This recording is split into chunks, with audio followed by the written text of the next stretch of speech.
जय हिंद दोस्तों। आज हम लास्ट सेशन पढ़ेंगे इतिहास का, है ना।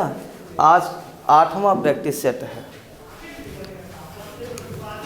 तो दोस्तों देखिएगा,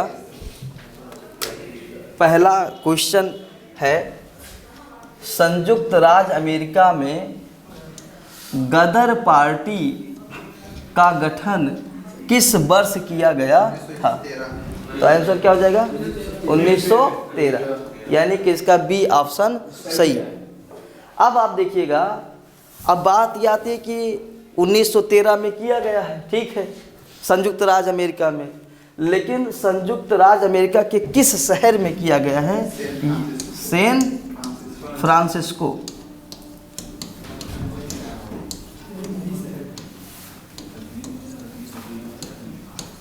ठीक है, अमेरिका के किस शहर में किया गया है? San Francisco. अब यह भी तो क्वेश्चन पूछा जा सकता है कि बताइए कि गदर पार्टी का संस्थापक कौन था? सोहन सिंह भाखना। सोहन सिंह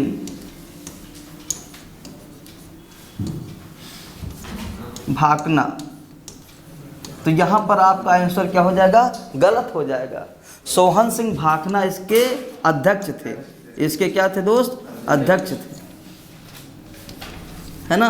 लेकिन हमने आपसे अध्यक्ष नहीं पूछा है, हमने पूछा है कि इसके संस्थापक कौन थे। तो इसके संस्थापक थे लाला हरदयाल। इसके संस्थापक कौन थे?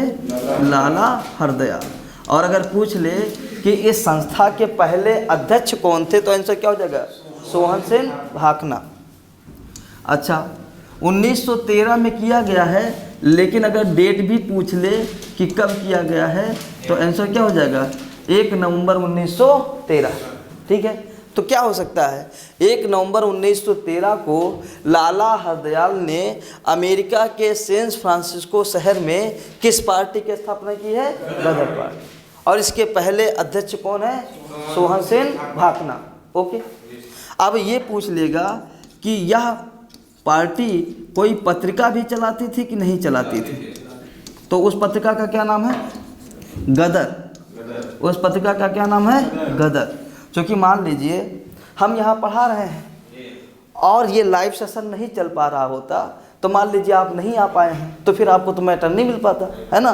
तो उसी प्रकार से हम लाइव सेशन चला दें, हम कोई आपको नोट्स दे दें, तो आप नहीं भी आएंगे तो भी मैंने क्या पढ़ाया था आपको जानकारी मिल जाएगी। तो पत्रिका के माध्यम से अपनी योजनाओं को अपने लोगों तक पहुंचाने का काम करते थे गदर पार्टी, और उस पत्रिका का क्या नाम है? गदर। अब बात यह है कि बहुत सारे लोगों की प्रॉब्लम होती है, वो हिंदी जानते हैं लेकिन वो उर्दू नहीं जानते हैं। तो यह पत्रिका उर्दू में भी निकलती थी। किस में निकलती थी? उर्दू। यह पत्रिका अंग्रेजी में भी निकलती थी, है ना। और यह पत्रिका आप देखेंगे गुजराती में भी निकलती थी। यह पत्रिका जो है गुरमुखी लिपि में भी निकलती थी।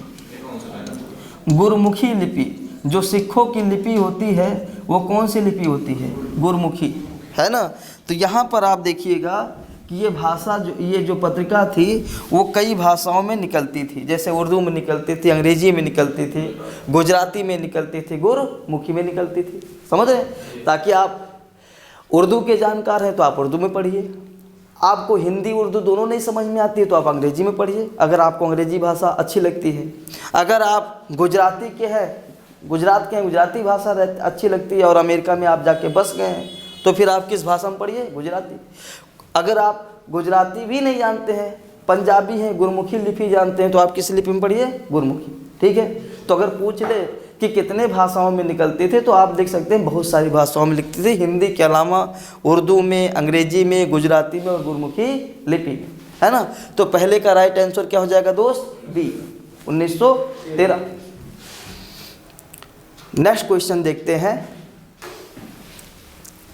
किस आंदोलन का नेतृत्व मोहम्मद अली और शौकत अली ने किया था? अब ये दोनों मुसलमान हैं, है ना। तो फिर मुसलमान होने के नाते ये किस आंदोलन का नेतृत्व कर सकते हैं? पहला आंदोलन कौन सा है? देवबंद आंदोलन। दूसरा आंदोलन क्या है? बादशाही आंदोलन। तीसरा आंदोलन क्या है? सुल्तानी आंदोलन, और चौथा आंदोलन क्या है? खिलाफत। तो इसका जो राइट आंसर हो जाएगा वो क्या हो जाएगा? चौथा। खिलाफत आंदोलन का इन्होंने क्या किया था? शुरुआत। अब बात करते हैं कि खिलाफत आंदोलन शुरू करने की वजह क्या थी। अगर हम आपसे पूछें कि फर्स्ट वर्ल्ड वार यानी कि प्रथम विश्व युद्ध कब से कब तक हुआ है, तो बता सकते हैं? 1914 ईस्वी से लेकर 1918 ईस्वी तक क्या हुआ है? प्रथम वर्ल्ड वार। और इस प्रथम वर्ल्ड वार में जो है अंग्रेज़ों ने भारतीय मुसलमानों का जो है सहयोग प्राप्त करने का प्रयास किया। तो अंग्रेज़ों ने आश्वासन दिया कि दोस्तों अगर आप मेरा सहयोग देंगे तो फिर हम जहाँ भी मुसलमानी कंट्री है उनके साथ कोई अपमानजनक कार्य नहीं करें। समझ रहे? और फर्स्ट वर्ल्ड वार में आप देखेंगे एक तरफ का लीड रोल निभा रहा था जर्मनी, और दूसरे तरफ से जो लीड रोल निभा रहा था वो कौन था? इंग्लैंड था, है ना। तो जर्मनी का साथ आप बाद में देखेंगे एक मुसलमानी कंट्री देता है, और उस मुसलमानी कंट्री का क्या नाम है? तुर्की। क्या नाम है? तुर्की। और तुर्की के जो सुल्तान थे उनको भारतीय मुसलमान जो है अपना खलीफा मानते थे। तुर्की के सुल्तान को भारतीय मुसलमान अपना क्या मानते थे दोस्त? खलीफा। और आप देखेंगे इस्लाम धर्म में जो सबसे उच्च स्थान प्राप्त हुआ है वो अल्लाह को प्राप्त किया गया है। किसको दिया गया है? अल्लाह। दूसरा स्थान जो प्राप्त हुआ है वो पैगंबर मोहम्मद साहब को प्राप्त हुआ है ना। तो और तीसरा जो स्थान प्राप्त हुआ वो किसको प्राप्त हुआ है? खलीफा। यानी कि बहुत ही सम्मानित व्यक्ति माना गया है। किसको? खलीफा। और ये खलीफा भारतीय मुसलमान किसको मान रहे हैं? तुर्की के सुल्तान को। तो अंग्रेज़ों ने कहा कि अगर प्रथम वर्ल्ड वार में भारतीय मुसलमान हमारा साथ देंगे, भारतीय मुसलमान हमारा अगर साथ देंगे तो युद्ध के बाद हम तुर्की के साथ कोई अपमानजनक कार्य नहीं करें। तो फर्स्ट वर्ल्ड वार में भारतीय मुसलमान ने किसका साथ दिया है? अंग्रेज़ों। और अंग्रेज़ों ने तुर्की के सुल्तान को पराजित करके तुर्की को जो है 2 भागों में बांट दिया। कितने भागों में बांट दिया? 2 भाग। और जबकि तुर्की के सुल्तान कह रहे थे कि हमारे साम्राज्य का विभाजन आप मत करिए। तो तुर्की के सुल्तान को आपने तकलीफ दिया कि नहीं दिया? दिया। तो भारतीय मुसलमान आपसे नाराज़ होंगे, खुश होंगे? नाराज़ होंगे। तो भारतीय मुसलमान ने एक आंदोलन चलाया था, उस आंदोलन का क्या नाम है? खिलाफत। समझ रहे? और अगर ये पूछ ले कि खिलाफत आंदोलन के लिए अखिल भारतीय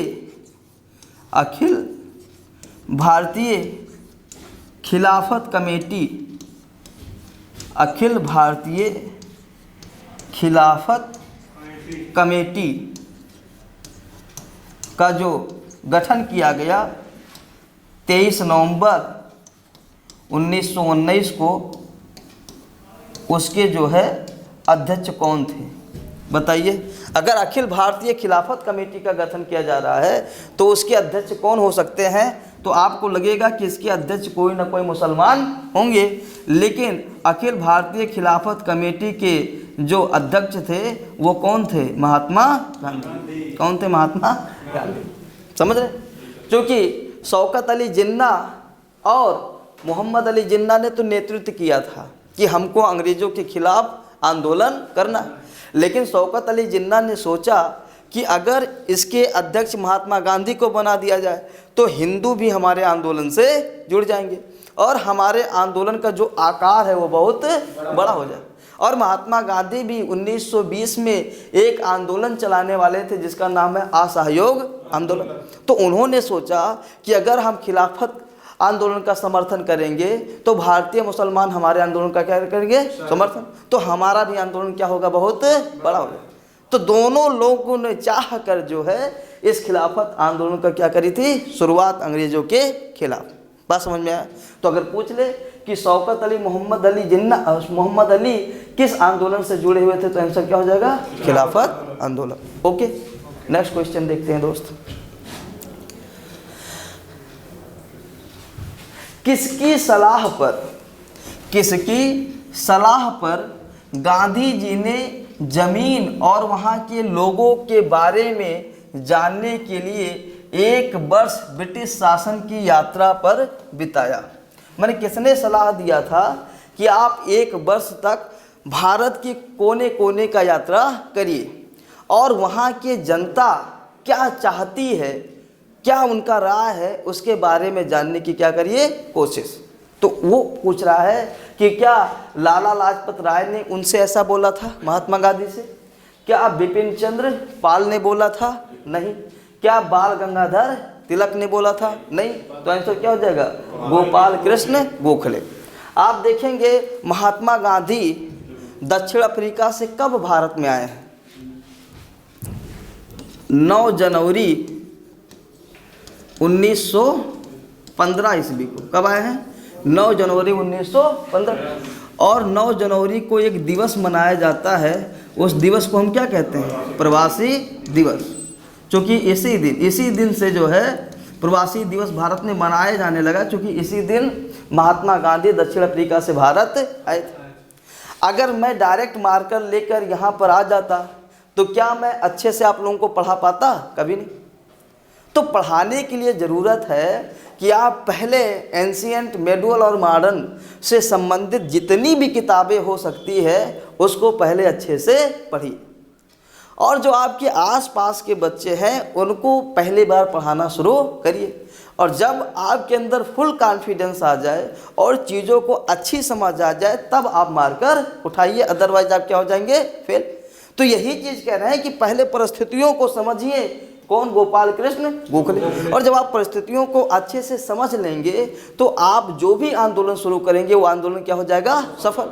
और अगर शुरुआती दौर में आपके आंदोलन असफल हो गए तो बाद में अगर आप आंदोलन शुरू करेंगे तो कोई आपके ऊपर विश्वास नहीं करेगा, है कि नहीं?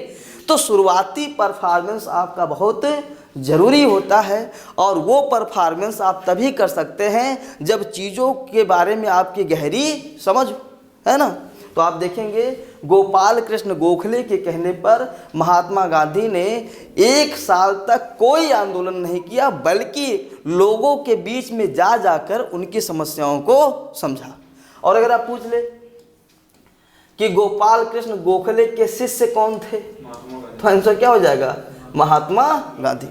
और अगर ये पूछ ले कि गोपाल कृष्ण गोखले के दूसरे शिष्य कौन थे तो हो जाएगा मोहम्मद अली जिन्ना। क्या हो जाएगा दोस्त? मोहम्मद अली जिन्ना। मोहम्मद अली जिन्ना जो था वो प्रारंभ में बहुत अच्छा था, प्रारंभ में इतना अच्छा था कि उससे एक बार जब पूछा गया, उनके ही समुदाय के लोग ने, एक मुसलमान ने पूछा कि सर आप तो मुसलमान हैं, फिर क्यों हिंदुस्तानी हिंदुस्तानी का नारा लगाते रहते हैं? आप मुसलमानों के लिए कुछ काम करिए। तो मोहम्मद अली जिन्ना ने कहा कि किसने बोल दिया कि हम मुसलमान हैं, है ना? हम पहले हिंदुस्तानी हैं, हम पहले क्या हैं? हिंदुस्तानी हैं, बाद में हम हिंदू या मुसलमान हैं। और हमारा देश ही खतरे में है। तो जब देश खतरे में रहेगा तो फिर यहाँ का मुसलमान कैसे सुरक्षित रह सकता है? तो इस समय मुझे मुसलमान की ज़रूरत नहीं है, हमें हिंदुस्तान की ज़रूरत है। और हिंदुस्तान को हिंदुस्तानी बनकर ही जीता जा सकता है, समझे? और बहुत अच्छा था मोहम्मद अली जिन्ना। मोहम्मद अली जिन्ना के अंदर कोई भी मुसलमानी चीज़ नहीं थी। मुसलमानों में लिखा गया है कि सूअर हराम है ना, मुसलमान वो तो खाता था, मांस खाता था। इस्लाम धर्म में कहा गया है शराब हराम है, मोहम्मद अली जिन्ना शराब भी पीता था, समझ रहे? उसने कहा मानो है, हमको जो भी चीज़ अच्छी लगेगी हम खाएंगे, जो भी चीज़ अच्छी लगेगी हम पिएंगे। वो तो मामला तब गड़बड़ हुआ है जब उसके जीवन में रत्ती बाई आई है। जब उसके जीवन में कौन आई है? रत्ती बाई।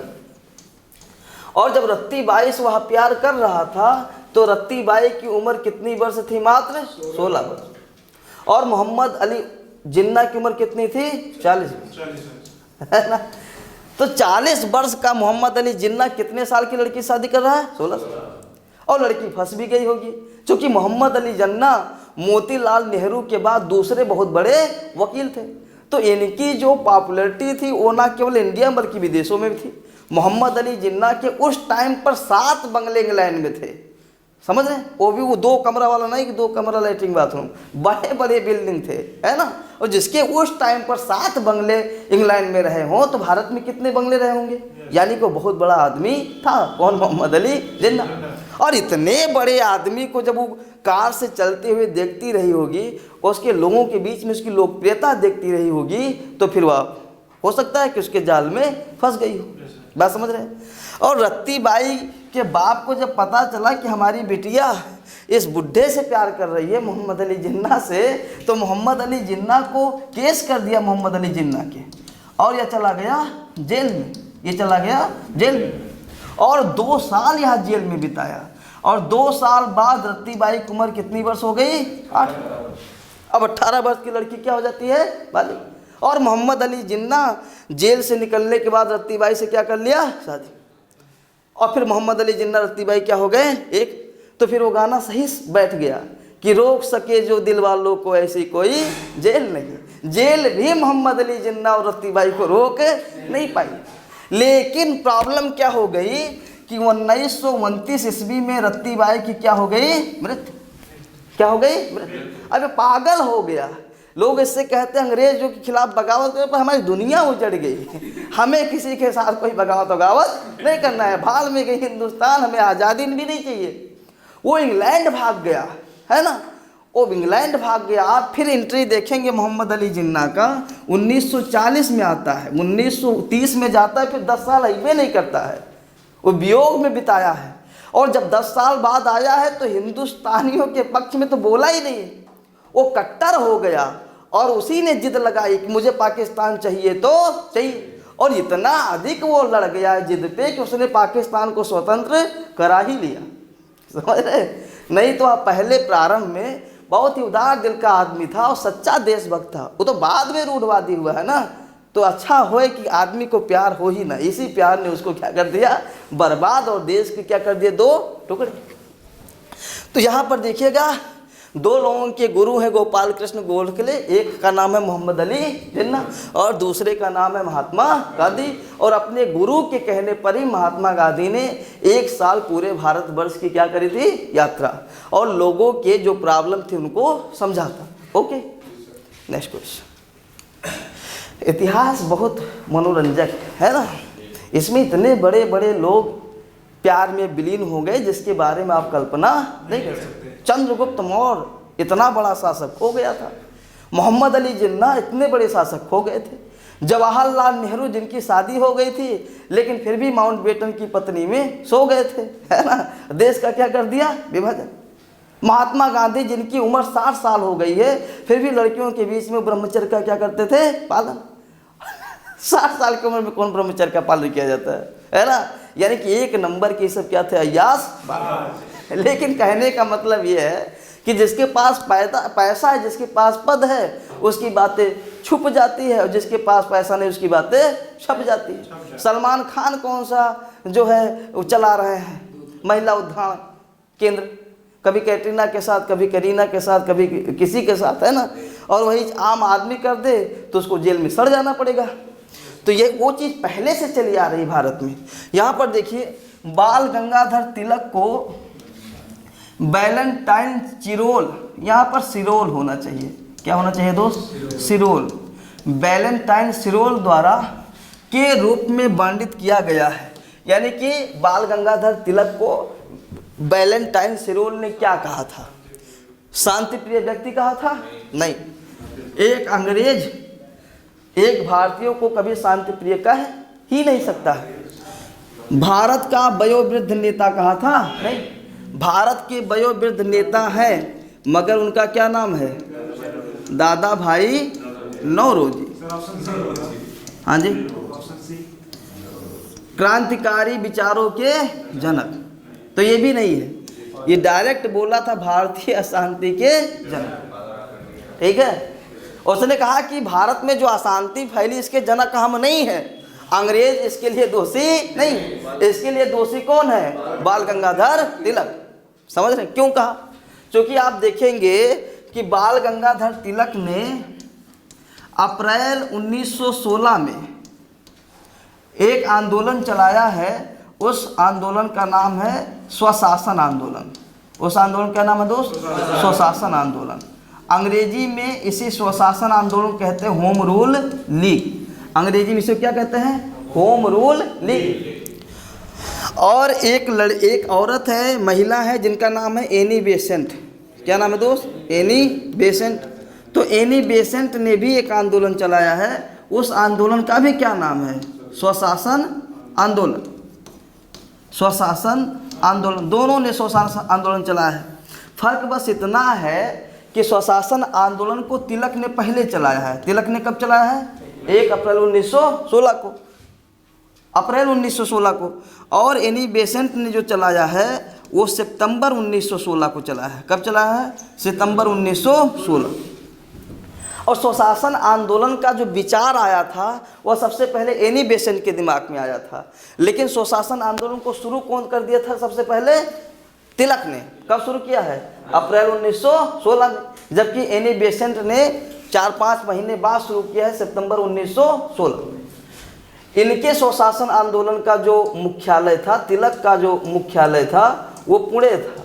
वो क्या था दोस्त? पुणे था। और पुणे कहाँ पड़ता है? मुंबई में। कहाँ पड़ता है? मुंबई में। जबकि इनका जो मुख्यालय था वो मद्रास में था। कहाँ था दोस्त? मद्रास। इनका जो अध्यक्ष था, एनी बेसेंट के होम रूल आंदोलन का जो अध्यक्ष था उसका नाम था जॉर्ज अरुंडेल। उसका नाम है जॉर्ज अरुंडेल। और तिलक के जो अध्यक्ष थे उनका नाम है जोसेफ बैपिस्टा। जोसेफ बैपिस्टा इनका नाम है। और जो सचिव है तिलक के आंदोलन के, उनका नाम है यनसी केलकर। उनका नाम है यनसी केलकर। ये भी क्वेश्चन बड़ा इंपॉर्टेंट है, कई बार एग्जाम में पूछा गया है कि बताइए जो तिलक ने होम रूल आंदोलन चलाया था उस होम रूल आंदोलन के अध्यक्ष कौन थे? तो आंसर क्या हो जाएगा? जोसेफ बैपिस्टा। और ये भी कभी कभी पूछ लेता है कि तिलक के होम रूल आंदोलन के सचिव कौन थे? तो आंसर क्या हो जाएगा? यनसी केलकर। जो एनी बेसेंट ने होम रूल आंदोलन चलाया था उसमें केवल अध्यक्ष थे, उनका कोई सचिव नहीं था। तो अध्यक्ष कौन है? George Arundale. कौन है? George Arundale. अगर पूछ ले पत्रिका कौन सा चलाया है एनी बेसेंट ने, तो पत्रिका चलाया है न्यू इंडिया। नाम सुना है? New India. न्यू इंडिया पत्रिका भी है और न्यू इंडिया किताब भी। अगर न्यू इंडिया किताब की बात करें किसने लिखा है? तो लाला लाजपत राय। न्यू इंडिया पत्रिका किसकी है? तो एनी बेसेंट। और दूसरी जो पत्रिका इन्होंने चलाया है उस पत्रिका का नाम है कॉमनवेल्थ। उस पत्रिका का क्या नाम है दोस्त? कॉमनवेल्थ। तो क्वेश्चन पूछ ले कि एनी बेसेंट ने अपने होम रूल आंदोलन को चलाने के लिए किन 2 पत्रिकाओं का प्रयोग किया? तो आंसर क्या हो जाएगा? न्यू इंडिया और कॉमनवेल्थ। और तिलक ने अपने होम रूल आंदोलन को चलाने के लिए किस पत्रिका का प्रयोग किया है? तो आंसर क्या हो जाएगा? मराठा। और दूसरी पत्रिका क्या है? केसरी। दूसरी पत्रिका का क्या नाम है दोस्त? केसरी। अब हम आपको बताते हैं असली जड़ क्या है। जब स्वशासन आंदोलन चलाया तो पूरे देश में एक क्रांति आ गई।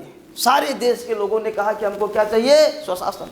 अंग्रेजों भारत छोड़ो और हमारा स्वशासन हमको दे दीजिए। तो अंग्रेजों का जो सिस्टम था काम करने का वो सिस्टम क्या हो गया? भंग। तो अंग्रेजों को होने लगी परेशानी। तो अंग्रेजों ने कहा कि ये परेशानी की जड़ कौन है? तो आंदोलन किसने शुरू किया है?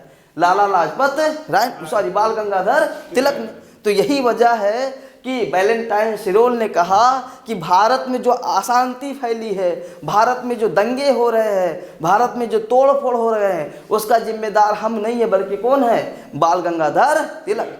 बताइए, हमारे घर पर आप कब्जा कर लीजिए, हमारे संपत्ति को आप छीन लीजिए, हमको गधे की तरह काम कराइए और हम आपके खिलाफ अगर बगावत करेंगे तो हम अशांति चाहते हैं? नहीं, अशांति तो आप पैदा किए हैं, आपको हमारे घर पर अधिकार नहीं। तो किस बेस पर आपने बोल दिया कि बाल गंगाधर भारतीय अशांति के क्या है? जनक? नहीं, वो भारतीय अशांति के जनक नहीं है, भारतीय स्वराज के बेताज बादशाह इनको कहा जाता है, बेताज बादशाह। और इसीलिए बाल गंगाधर तिलक चले गए हैं लंदन। कहाँ चले गए दोस्त? लंदन। और लंदन में एक अदालत है, उस अदालत का नाम है प्रीवी काउंसिल। उस अदालत का क्या नाम है दोस्त? प्रीवी काउंसिल। और वहाँ पर जो है उन्होंने वैलेंटाइन सिरोल के खिलाफ क्या किया है? केस। क्या किया है? केस, कि इन्होंने मेरे ऊपर झूठा आरोप लगाया है ना। और बाद में सज़ा तो नहीं हुई, लेकिन यह है कि केस रजिस्टर्ड हो गया था। तो आप देखिएगा, भारतीय शांति का जनक भारत के किस नेता को कहा जाता है? वैलेंटाइन सिरोल। सॉरी, किस नेता कहा जाता है? बाल गंगाधर तिलक। और बाल गंगाधर तिलक को ये बात किसने बोली है? वैलेंटाइन सिरोल ने। आंसर ठीक है। नेक्स्ट क्वेश्चन देखिएगा दोस्त, मुगल बादशाह शाह आलम द्वितीय ने किस वर्ष में बंगाल, बिहार और उड़ीसा की दीवानी ब्रिटिश ईस्ट इंडिया कंपनी को अनुदान स्वरूप देने का फरमान जारी किया? किस वर्ष ब्रिटिश सम्राट शाह आलम ने ब्रिटिश ईस्ट इंडिया कंपनी को जो है बंगाल, बिहार और उड़ीसा की दीवानी प्रदान की थी? क्या उन्होंने 1740 में प्रदान की थी? नहीं। क्या उन्होंने 1765 में प्रदान की थथी? नहीं। क्या उन्होंने 1732 में प्रदान की थी? नहीं। तो क्या उन्होंने 1765-56 में? तो इसका राइट आंसर हो जाएगा 1765। अब क्यों ऐसा दिन आया कि उनको बंगाल, बिहार और उड़ीसा की दीवानी प्रदान करनी पड़ी? आइए उसको एक बार समझने की कोशिश करते हैं। एक युद्ध हुआ है भारतीय इतिहास में, उस युद्ध का नाम है बक्सर का युद्ध। और बक्सर का युद्ध कब हुआ है दोस्त? 22 अक्टूबर 1764 में। कब हुआ मित्र? 22 अक्टूबर 1764। अब आप देखिएगा, जिस समय यह युद्ध हुआ है उस समय जो है, जो मीर कासिम था वह बंगाल का अबदस्त नवाब था। मीर कासिम जो था वो बंगाल का अबदस्त नवाब। अबदस्त मतलब क्या? कुर्सी से हटा दिया गया था। ठीक है, बंगाल का अबदस्त नवाब था। एक व्यक्ति है जिसका नाम है शुजाउद्दौला। नाम सुना है? एक व्यक्ति है जिसका नाम है शुजाउद्दौला। और शुजाउद्दौला कहाँ का नवाब था? अवध का। कहाँ का नवाब था? अवध। और एक आदमी है जिसका नाम है शाह आलम, जिसका नाम है शाह आलम द्वितीय। ये कहाँ का बादशाह है? दिल्ली का। कहाँ का बादशाह है? दिल्ली का।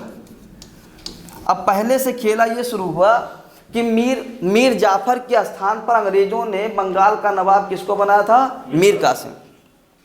लेकिन मीर कासिम समझ रहा था कि जिसने अंग्रेजों का साथ देकर प्लासी का युद्ध अंग्रेजों को जिताया, जब वो आदमी यानी कि मीर जाफर गद्दी से उतर सकता है तो मैं भी कभी गद्दी से उतार दिया जाऊंगा, है ना। मीर जाफर ये जानता था, मीर कासिम पहले से जानता था। और मीर जाफर इसका ससुर है मीर कासिम का, समझ रहे।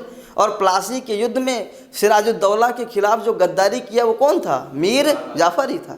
इसीलिए मीर जाफर को कहा जाता है क्लाइव का गधा या क्लाइव का गीदड़। और फिर मीर जाफर के स्थान पर किसको गद्दी पर बिठाया गया था? मीर कासिम। अब अंग्रेजों को एक फरमान मिला था 1717 ईस्वी में। किसने दिया था? मुगल बादशाह फर्रुखसियर ने दिया। ये था कि आपका ये आई कार्ड है, 3000 के रुपये, बंगाल, बिहार, उड़ीसा में आप क्या कर सकते हैं? व्यापार, निःशुल्क, कोई चुंगी नहीं लिया जाएगा। अब ये आई कार्ड दिखाना, आपसे चुंगी। तो ये भारतीय, हम अंग्रेज हैं, हमको निःशुल्क व्यापार की सुविधा मिली है, भारतीयों को नहीं। तो हम ये आई कार्ड इनको दे दें कि भाई हमारी कोचिंग पूरी हुई है, अब आप पढ़ लीजिएगा, समझ रहे। तो ये पढ़ेंगे तो इनका 7000 रुपया बच ना जाएगा। तो हमने कहा कि 7000 फीस है, 3500 हमको दे देना। तो हम इस फरमान का क्या कर रहे हैं? दुरुपयोग। क्या कर रहे हैं? दुरुपयोग, है ना। तो मीर कासिम जब शासक बना तो उसने भारतीयों के लिए भी व्यापार पर जो किराया लगाया गया था, जो टैक्स लगाया था, वो कर दिया उसने समाप्त। तो अंग्रेज पहुँचे, कहा भारतीयों पर जो टैक्स था उसको क्यों समाप्त कर दिया? टैक्स फ्री केवल किसको किया गया है? अंग्रेजों। तो उसने कहा हम यहाँ के शासक हैं, हमें तुमसे राय लेने की ज़रूरत थोड़ी है, हमारी इच्छा हम तुमसे भी लेंगे, हमारी इच्छा हम किसी से नहीं लेंगे। और दूसरी चीज़, मीर कासिम ने क्या किया? इसने बंदूक बनाना शुरू कर दिया, इसने तोपे बनाना शुरू कर दिया, है ना। तो अंग्रेजों ने कहा कि हमने तुमको गद्दी पर बिठाया है बंदूक बनाने के लिए नहीं, तोप बनाने के लिए नहीं।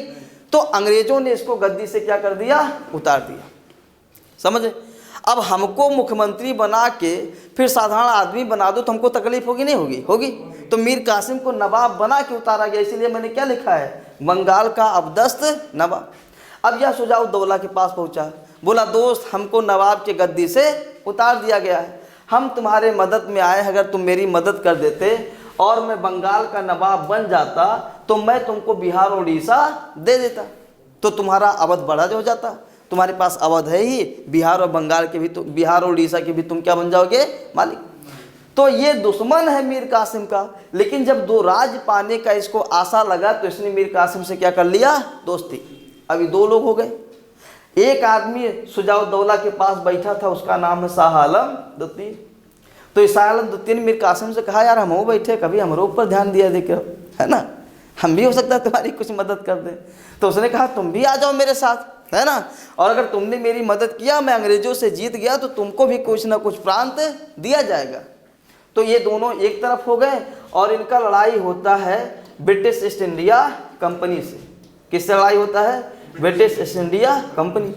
और ब्रिटिश ईस्ट इंडिया कंपनी ने इन तीनों महाशक्तियों से लड़ने के लिए एक व्यक्ति को भेजा है, उस व्यक्ति का नाम है हेक्टर मुनरो। उसका क्या नाम है, हेक्टर। और इसके पास सेना थी मात्र 7027। कितनी सेना थी, 7027। और इनके पास सेना थी पूरी 45,000। कितनी सेना थी, पूरा 45,000। लेकिन इसके बावजूद भी ये तीनों हार गए और हेक्टर मुनरो जीत गया। तो इससे यह पता चलता है कि ये बस केवल सैन्य बल में जाते थे, वास्तव में इनके अंदर दम नहीं था। अगर दम होता तो 45,000 की सेना 7,027 की सेना से कभी हार नहीं सकती थी। और इसमें भारतीय भी कुछ थे, ऐसा नहीं कि टोटल के टोटल अंग्रेज थे। और इसमें किसी भी प्रकार की कोई बेईमानी नहीं हुई है, इसमें ताकत का मुकाबला ताकत से हुआ है। यानी कि सिद्ध हो गया कि भारतीय सैनिक भ्रष्ट हैं, उनके अंदर किसी भी प्रकार का कोई ताकत नहीं। उसके बाद क्लाइव आता है, उसके बाद कौन आता है, क्लाइव आता है। और उसने 1765 ईस्वी में 2 संधि करता है, दोनों संधि इलाहाबाद में हुई है, इसीलिए इसको इलाहाबाद के संधि के नाम से जाना जाता है। पहली संधि जो हुई है वह 12 अगस्त को हुई है। वह कब हुई है, 12 अगस्त 1765 को हुई है। और यह संधि हुई है मुगल बादशाह शाह आलम द्वितीय, मुगल बादशाह शाह आलम द्वितीय बरसज क्लाइव के बीच में। बरसज किसके बीच में, क्लाइव के बीच में। और इसी में क्लाइव ने कहा है कि शाह आलम द्वितीय हमको आप बंगाल, बिहार, उड़ीसा की क्या प्रदान करेंगे, दीवानी। समझ रहे? तो इसका राइट आंसर क्या हो जाएगा, 1765, है ना। हमने लिखा है 2 संधि हुई है, तो दूसरी संधि किससे हुई है, इससे हुई है, शुजाउद्दौला से। किससे हुई है, शुजाउद्दौला से। और किससे हो सकती है, बरसत किससे हो सकती है, क्लाइव से। बरसत किससे हो सकती है, क्लाइव से। और इसमें कहा गया है कि शुजाउद्दौला अंग्रेजों को युद्ध हार जाने के रूप में कितना लाख रुपया प्रदान करेगा, 50 लाख।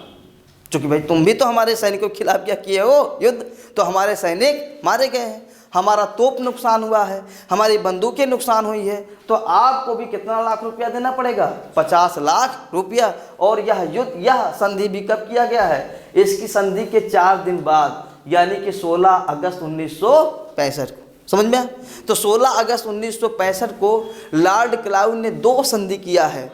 पहली संधि किया है मुगल बादशाह शाह आलम से। पहली संधि किससे किया है, मुगल बादशाह शाह आलम से। और कौन कौन सा क्षेत्र प्राप्त किया है, बंगाल, बिहार और उड़ीसा। दूसरी संधि किया है अवध के नवाब शुजाउद्दौला से। कितना लाख रुपया प्राप्त किया है, 50 लाख। Okay, next question.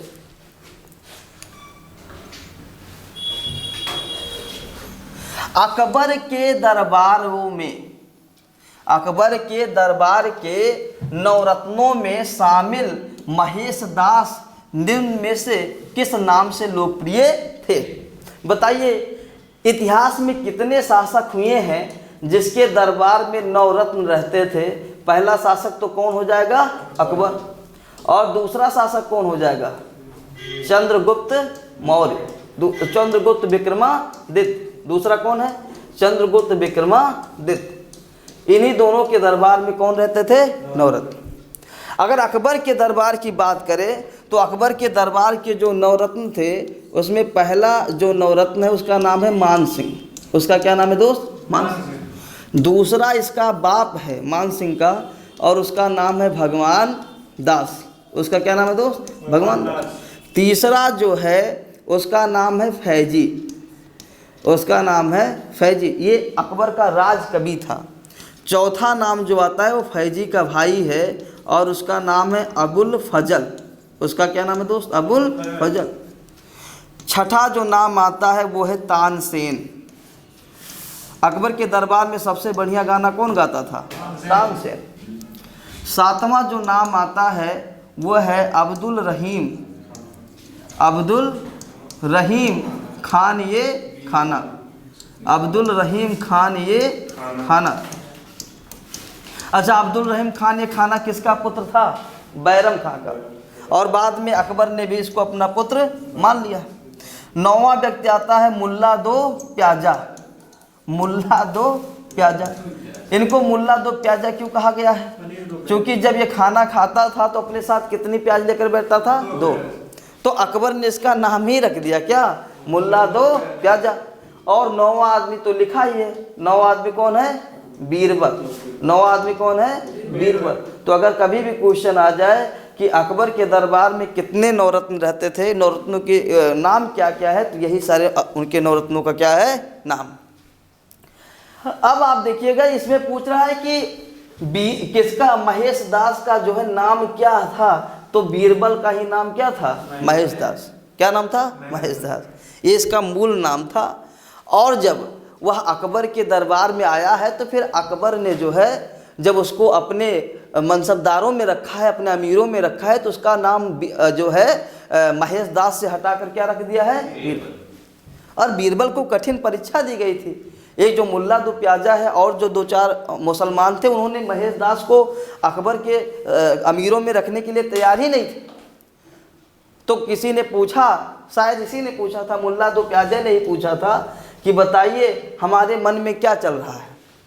अब तुम्हारे मन में क्या चल रहा है हमको क्या पता है, समझ नहीं, लेकिन कहा अगर तुम ये क्वेश्चन का आंसर दे दोगे तो हम तुमको इजाज़त देंगे तो कि तुम जो है अकबर के अमीरों में शामिल हो जाओ। और अकबर ने भी कहा ठीक है कि अगर आप सवाल दे देंगे मुल्ला दो प्याजा के तो हम आपको अपने दरबार में शामिल कर लेंगे। तो बीरबल ने कहा कि मौलाना साहब आपके दिमाग में ये चल रहा है कि अकबर बहुत महान है और अल्लाह करे कि अकबर जो है पूरे भारत का ही नहीं पूरे विश्व का सम्राट बन जाए, और यही आप अपने मन में सोच रहे हैं। अगर आप बताइए आपके मन में नहीं चल रहा है तो फिर क्या चल रहा है? और अगर ये नहीं बताते तो अकबर मार देता है ना। तो उसने कहा जहाँ पना सही कह रहा, हम यही सोच रहे इतनी सब है ना कि आप बड़े महान हैं और आपकी यश और कीर्ति पूरे संसार में फैले। जबकि ना तो वो सोच रहा था और ना वो बताना चाहता था। उसने जैसा क्वेश्चन किया वैसे उसने क्या कह दे दिया आंसर। चूँकि इसको पता था बीरबल का कि आप बादशाह के खिलाफ तो कुछ कह ही नहीं सकता और इस बात को बदल भी नहीं सकता था, क्योंकि इससे कौन नाराज हो जाता? अकबर। तो इसने कहा कि आप क्या हैं? बीरबल हैं, है ना। आपके वजन में जो है बहुत दम है ना, आपकी जुबान में बड़ा दम है, इसलिए इनका नाम क्या रखा गया? बीरबल। समझ गए? दूसरा व्यक्ति कौन है जिसके दरबार में नवरत्न रहते थे? चंद्रगुप्त विक्रमादित्य। कालिदास का नाम सुना है? इसी के दरबार में। छपड़क का नाम सुना है? इसी के दरबार में। शंकु बेताल भट्ट का नाम सुना है? इसी के दरबार में। बात समझ में आया? बराह मिहिर इसी के दरबार में। यानी कि अकबर पहला शासक, चंद्रगुप्त विक्रमादित्य पहला शासक और अकबर दूसरा शासक, जिसके दरबार में क्या रहते थे? नवरत्न। और महेश दास किसका नाम है? बीरबल। आगे देखिएगा, गुरुमुखी लिपि का आविष्कार निम्नलिखित में से किस गुरु द्वारा किया गया था? अब बताइए, गुरुमुखी लिपि किसका है? गुजरातियों का है, पंजाबियों का है, किसका है? सिखों का है। किसका है? सिखों। तो जाहिर सी बात है सिखों के पहले गुरु कौन थे? गुरु नानक। सिखों के दूसरे गुरु कौन थे? गुरु अंगद देव। सिखों के 5वें गुरु कौन थे? अर्जुन देव। और सिक्खे को 9वें गुरु कौन थे? गुरु तेग बहादुर। तो सिखों के पहले गुरु नानक ने एक व्यवस्था चालू किया था, उस व्यवस्था का नाम है लंगर व्यवस्था। उस व्यवस्था का क्या नाम है? लंगर व्यवस्था। अगर आप जो है पंजाब में चले जाइए, कहाँ चले जाइए? पंजाब में। आपके जेब में 1 रुपया नहीं है, लेकिन फिर भी आपको दोनों टाइम भोजन मिलेगा। और ऐसा नहीं कि फालतू भोजन, वो बहुत ही वीआईपी भोजन होता है, और साथ में आपको शरबत भी मिलेगा 1 गिलास, है ना। तो इस व्यवस्था को पंजाब में शुरू कौन किया था? गुरु नानक, ताकि कोई व्यक्ति भूखे रात में ना सो। अब पूछेगा कि लंगर व्यवस्था को किसने अस्थाई बना दिया, कि जब तक ये सृष्टि है तब तक क्या लंगर व्यवस्था चलनी चाहिए, कभी बंद नहीं होनी चाहिए? तो आंसर क्या हो जाएगा? गुरु अंगद। और गुरु अंगद ने ही पंजाबियों के लिए एक लिपि का आविष्कार किया था। उस लिपि का क्या नाम है? गुरुमुखी लिपि। तो अगर कभी भी क्वेश्चन आ जाए कि किस सिख गुरु ने गुरुमुखी लिपि का आविष्कार किया था, तो आंसर क्या हो जाएगा? गुरु अंगद। कितने नंबर के गुरु थे ये? दूसरे। अब ऑप्शन में गुरु अर्जुन देव लिखा गया है। क्या दिया गया है? गुरु अर्जुन देव लिखा गया है। तो अगर गुरु अर्जुन देव की बात करें तो ये सिखों के 5वें गुरु। आपने देखा है सिखों का एक धार्मिक मंदिर है जिसका नाम है स्वर्ण मंदिर। जिसका नाम है क्या दोस्त? स्वर्ण मंदिर। और ये स्वर्ण मंदिर कहाँ पड़ता है? अमृतसर में। तो अगर कभी भी क्वेश्चन आ जाए मित्र कि स्वर्ण मंदिर का स्थापना किसने करवाया था या नींव किसने दड़वाया था, तो आंसर क्या हो जाएगा? गुरु अर्जुन देव। मुसलमानों की सबसे पवित्र ग्रंथ को क्या कहा जाता है? कुरान। क्या कहा जाता है? कुरान। ईसाइयों के सबसे पवित्र ग्रंथ को क्या कहा जाता है? बाइबल। हिंदुओं के सबसे पवित्र ग्रंथ को क्या कहा जाता है? गीता, है ना। उसी प्रकार से जो पंजाबी होते हैं, सिख होते हैं, उनके सबसे पवित्र ग्रंथ को कहा जाता है आदि ग्रंथ। क्या कहा जाता है? आदि ग्रंथ। और इसी का नाम है गुरु ग्रंथ साहिब। क्या नाम है दोस्त? गुरु ग्रंथ साहिब। तो अगर ये पूछ ले कि सिखों के सबसे पवित्र ग्रंथ आदि ग्रंथ अथवा गुरु ग्रंथ साहिब की रचना किसने किया था, तो आंसर क्या हो जाएगा? गुरु अर्जुन देव। एक क्वेश्चन और पूछता है गुरु अर्जुन देव से, पूछता है कि गुरु अर्जुन देव की हत्या किस बादशाह ने करवाई थी, तो आंसर क्या हो जाएगा? जहांगीर ने। किसने करवाई थी दोस्त? जहांगीर ने। क्योंकि आप देखिए जहांगीर का एक बेटा था और इस बेटे का नाम है खुसरो।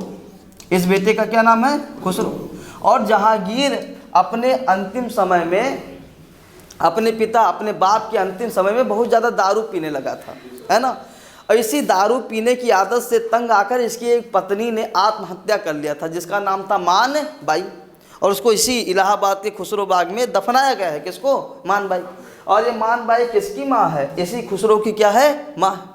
तो अकबर ने मजाक में बोल दिया था कि तुम्हारे दारू पीने की वजह से तुम्हारी पत्नी ने आत्महत्या कर लिया, तुम्हारे दारू पीने की वजह से हर जगह मेरा क्या हो रहा है? अपमान हो रहा है, और प्लस तुम्हारी 3-3 शादियां हो गई, इसके बावजूद भी तुम लड़कियों के प्रेम में पड़े रहते हो। तो हम तुमको बादशाह नहीं बनाएंगे, बल्कि हम तुम्हारे बेटे को बादशाह बना देंगे। उसका क्या नाम था? खुसरो। अब खुसरो प्रसन्न हो गए। अरे तो गुस्से में बोला था, है ना। तो खुसरो ने जहाँ अकबर के मृत्यु के बाद बादशाह बनने के लिए बगावत कर दिया, और किसके पास पहुँचा? गुरु अर्जुन देव। तो गुरु अर्जुन देव ने खुसरो को आशीर्वाद दिया कि अगला शासक तुम ही बनोगे, और साथ में जो है खुसरो को क्या दिया था? पैसा। तब अब आप क्या कर रहे हैं? गुरु अर्जुन देव ने क्या किया है? गुरु अर्जुन देव ने एक बाप के खिलाफ एक बेटे को क्या किया है? भड़काया है। और ना केवल भड़काया है, बल्कि उस बेटे को क्या दिया है? पैसा। तो खुसरो को पराजित करके जहांगीर पहुंचता है गुरु अर्जुन देव के बाद। कहता है एक बात बताओ, मेरे पास भी पैसा नहीं, हमको भी कुछ सर दे दीजिए। कहा मेरे पास तो पैसा नहीं है। कहा आशीर्वाद भी दे दीजिए। कहा वो नहीं है, है ना। कहा मेरे बेटे को मेरे खिलाफ भड़काने के लिए तुम्हारे पास पैसा था, मेरे बेटे को मेरे खिलाफ आशीर्वाद देकर जिताने के लिए तुम्हारी मनोकामना थी, और अब हम आए हैं तो हम हमारे लिए कुछ भी नहीं है, तो तुम अपनी जान दे दो। तो अपनी क्या दे दो? जान दे दो, है ना। सही किया कि गलत किया? सही किया। आपको कोई अधिकार नहीं है कि आप जो है एक पुत्र को एक पिता के खिलाफ भड़काएं।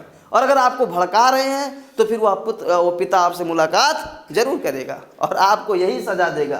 राजद्रोह आपने किया है। क्या किया है? राजद्रोह।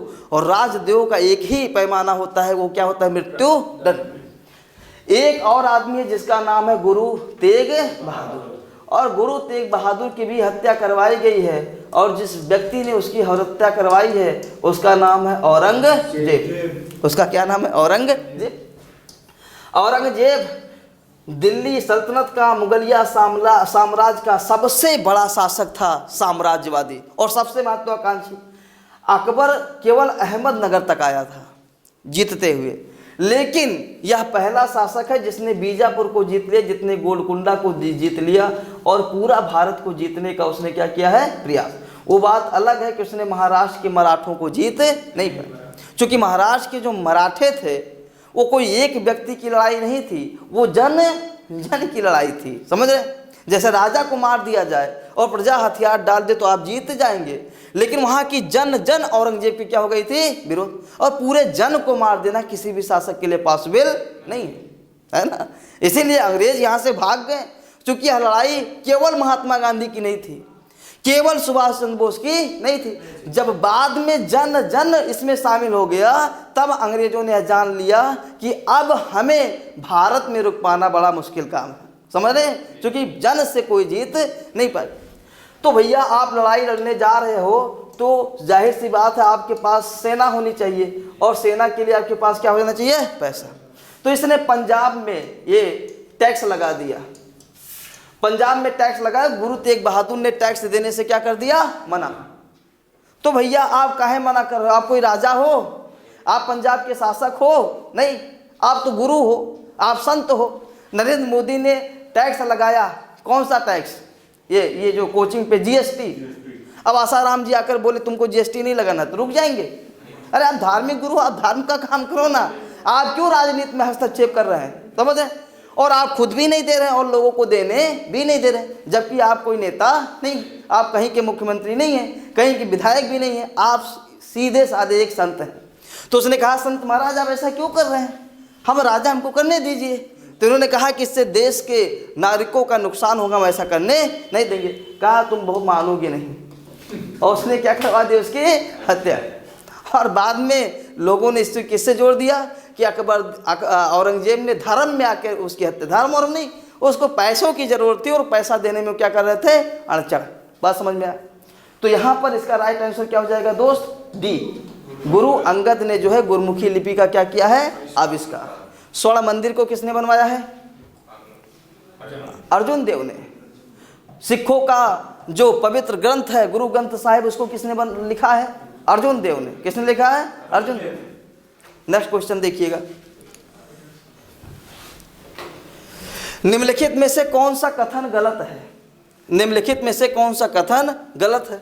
कुतुबुद्दीन ऐबक दिल्ली की गद्दी पे 1206 ईस्वी में बैठा और 1210 ईस्वी तक शासन किया। क्या है? सही है? सही। ये क्या है? सही। दिल्ली में ढाले गए सिक्कों को देहली वाल सिक्का कहा जाता था। ये भी क्या है? सही है। दिल्ली पहले तोमर राजपूतों के अधीन एक राज्य हुआ करती थी। दिल्ली पहले राजपूतों के अधीन थी। सही है। पहले किसके अधीन थी? है ना? पहले तोमर राजपूतों के अधीन थी, फिर चौहानों के अधीन हुई है, और फिर तुर्कों के अधीन हुई है। तो गलत क्या है? दिल्ली के सुल्तानों के समय अरबी प्रशासनिक कामकाज की भाषा थी। यही क्या है? अरबी नहीं थी, बल्कि क्या थी? फारसी थी। तुर्कों की और मुगलों की जो राजकीय भाषा है वो तुर्की है? नहीं, वो क्या है? फारसी है, अरबी भी नहीं।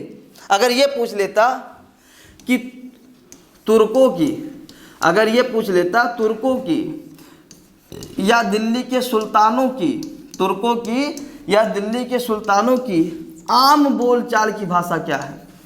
आम बोलचाल की भाषा क्या है? तो आंसर क्या हो जाएगा? तुर्की। आंसर क्या हो जाएगा? तुर्की। और अगर ये पूछ ले तुर्की के तुर्क सुल्तानों की जो है धार्मिक भाषा क्या है? धार्मिक भाषा क्या है? तो आंसर क्या हो जाएगा? अरबी। क्या हो जाएगा? अरबी। और प्रशासनिक भाषा क्या है? तो आंसर क्या हो जाएगा? फारसी। तो याद रहेगा, आम बोलचाल। जैसे हम लोग बिहार के रहने वाले हैं, उत्तर प्रदेश के रहने वाले हैं, तो आम तौर पे जब रूम में बात करते हैं तो या तो जो है भोजपुरी में बात करते हैं या तो अवधी में बात करते हैं। लेकिन जब आप जो है कॉलेज पढ़ने जाते हैं या किसी अधिकारी के सामने जाते हैं तो आप हिंदी में बात करते हैं, है ना। तो प्रशासनिक भाषा क्या हो जाएगी? हिंदी। आम बोलचाल की भाषा क्या हो जाएगी? अवधी। तो इसी प्रकार से इनकी आम बोलचाल की भाषा क्या थी? तुर्की। इनके जो ग्रंथ लिखे गए हैं, जैसे कुरान किस भाषा में लिखा गया है? अरबी। तो धार्मिक भाषा क्या हो गया? अरबी। लेकिन शासक के सामने किस भाषा में बातचीत होती थी? फारसी। समझ में आया? नेक्स्ट क्वेश्चन देखते हैं दोस्त। निम्नलिखित में से चंद्रगुप्त प्रथम का उत्तराधिकारी कौन था? निम्नलिखित में से चंद्रगुप्त प्रथम का उत्तराधिकारी कौन था? क्या समुद्रगुप्त था? यही सही है। चंद्रगुप्त के बाद गद्दी पर कौन बैठा है? उसका बेटा समुद्रगुप्त। विक्रमादित्य के बारे में भी बताया, किसी के दरबार में कितने रत्न रहते थे? 9। घटोत्कच जो है यह चंद्रगुप्त प्रथम, यह जो है श्रीगुप्त का नाम सुना है? श्रीगुप्त गुप्त साम्राज्य का क्या था? संस्थापक था। और इसी का बेटवा है कौन? घटोत्कच। और एक लड़का वो भी है, भीम का लड़के का नाम क्या है? घटोत्कच।